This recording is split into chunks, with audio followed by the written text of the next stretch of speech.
Are e-scooters of any use? Well, you be the judge. What we're going to do is we're going to do a ride from the Perth CBD about 2 kilometres out to West Leederville along a principal shared path that goes all the way down to Fremantle, about 20 kilometres away. And we're going to follow this bloke who's obviously dressed in work clothes, and he's on his phone, he's got his earbuds in, he was chatting away, he's got his briefcase slung over his shoulder, and he's probably just popping out for a meeting, I don't know, with a client, perhaps just up the road.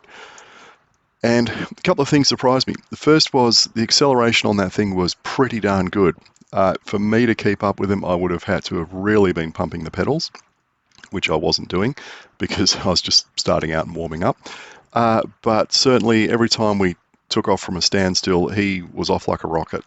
The other thing is Strava told me afterwards that I was averaging 24 kilometres an hour on this segment, which is an average grade of 0.5% apparently, but it feels like more than that, and it didn't feel like I was doing 24 kilometres an hour, I'll tell you that.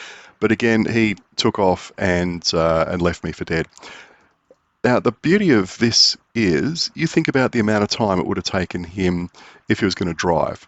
Go down to the car park, get the car out of the car park, drive, lots of traffic lights, find a parking spot at the other end, park the car, walk from the car to wherever he's getting to. Whereas on the scooter, over a short distance like this, there's a couple of traffic lights in town, which we had to get through. And then from then on, it's boom, freeway, all the way up to West Leederville.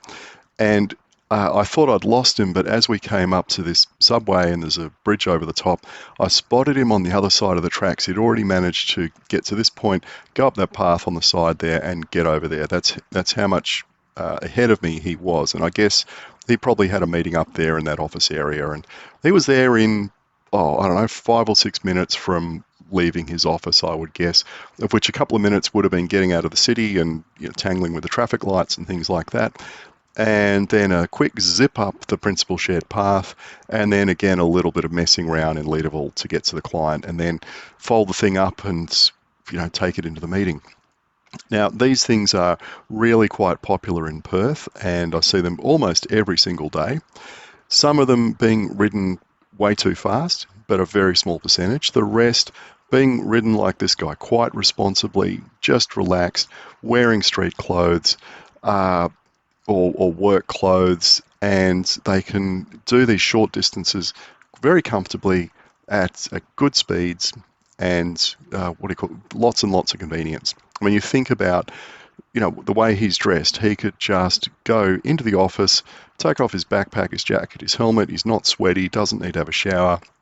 He can park the thing next to his desk and he's done. Probably even charge it at work as well. And look at the traffic down there on the freeway below us, absolutely stalled.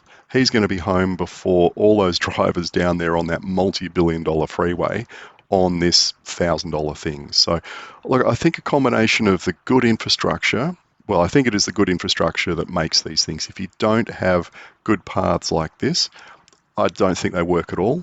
But with a network like this, I reckon they're pretty ace.